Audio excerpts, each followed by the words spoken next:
morning and welcome back to BIFA TV, your daily dose of industry information. Today's episode is once again What the Papers Say, and we're joined by Ian Matheson for this week's news. So Ian, thank you so much for joining us this morning. What have you got for today's episode? Last week saw an age-old warning come out again for shippers not to chase the spot market too hard when rates fall. Shippers are being encouraged to stick with their carrier allocations despite softer pricing, with concerns that walking away from contracts now could impact space commitments once the peak season rolls around. Of course, yeah. And what's happening with the rates? Well, Brooke, after several weeks of declines, we're suddenly seeing a bit of a rebound in spot rates. Drewry's Yeah. composite World Container Index actually edged up 3 percentage points in the 7 days ending last Thursday after 3 consecutive weekly drops. And carriers are clearly pushing through fresh fuel and peak season surcharges, which are linked to the ongoing geopolitical uncertainties. And just how significant is this increase? I think it's less about the percentage increase itself and more about what's driving it. The market has been softening steadily, but geopolitical risk changes carrier behavior very quickly. And as fuel security becomes uncertain, carriers are adding emergency surcharges to protect operating margins. And Yeah. demand hasn't suddenly surged. Carriers are using disruption risk to stabilise rates and prevent a steeper collapse. Yeah, and I guess that's where the warning about abandoning those long-term contracts, I guess that's where that comes from, isn't it?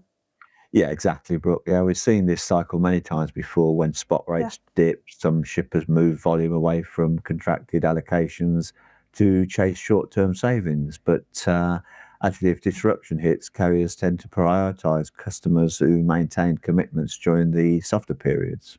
And I've also seen that capacity is growing as well, isn't it? Yeah, correct again, Brooke. The global container ship order book has now reportedly hit a record 13 million TEU.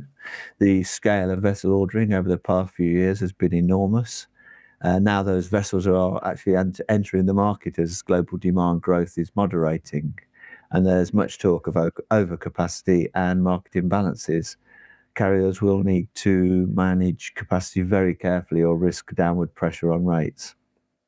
Yeah, they certainly will. I read in the report as well, a lot of them on order are actually alternative fuel vessels, aren't they?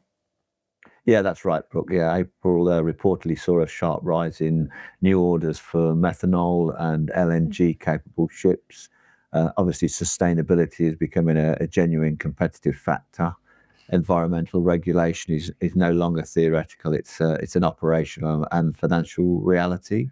Yeah. And of course, with stricter emissions requirements, carriers are investing because they don't want fleets to become obsolete halfway through their operating life.